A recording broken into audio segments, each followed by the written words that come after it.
This is my favorite scientist in the world. Her name is Lena.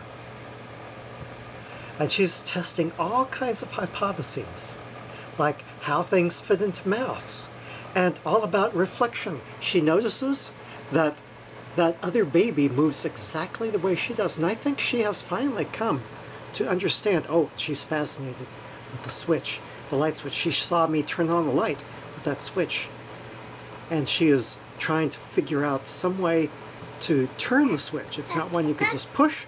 It's not one that you can pull, which is, these are all things that she's tried to do.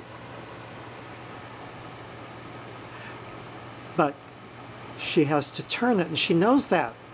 And the only thing keeping her from it is the strength of her fingers, which is not quite sufficient. But she's learning all kinds of things about action and reaction, about how that reinforced plastic bookmark can bend, whoops, and then about gravity, how things fall down, but then how she can move her fingers to bring them back up.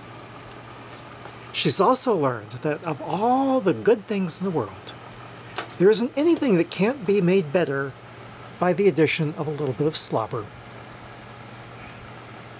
This is the stage when babies first begin to discover the world. And they're just testing hypotheses like a scientist all day long. Some people would say the scientists are just babies that never really quite grew up. And that we keep testing hypotheses. We get better at them, and we get to where we can specify exactly what we mean. When she comes up with some word, like yeah, right then, that may correspond to a word that we have in English or French. Her father's French. But who knows, it might be an entirely different concept that is more alien to us than would be the case with a life form from another planet. Who knows? It's hard to say.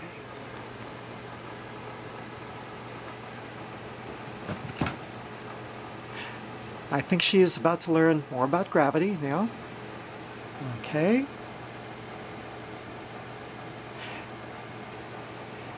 Scientists test hypotheses and are filled with infinite wonder, just like Lena, a great scientist.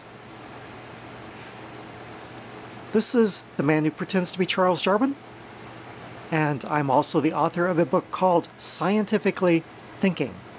And I hope that by reading that book, you will be able to regain some of the wonder of childhood through the process of scientific investigation. The book Scientifically Thinking is available wherever books are distributed.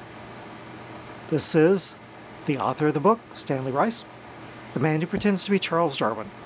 Tally ho, and amen.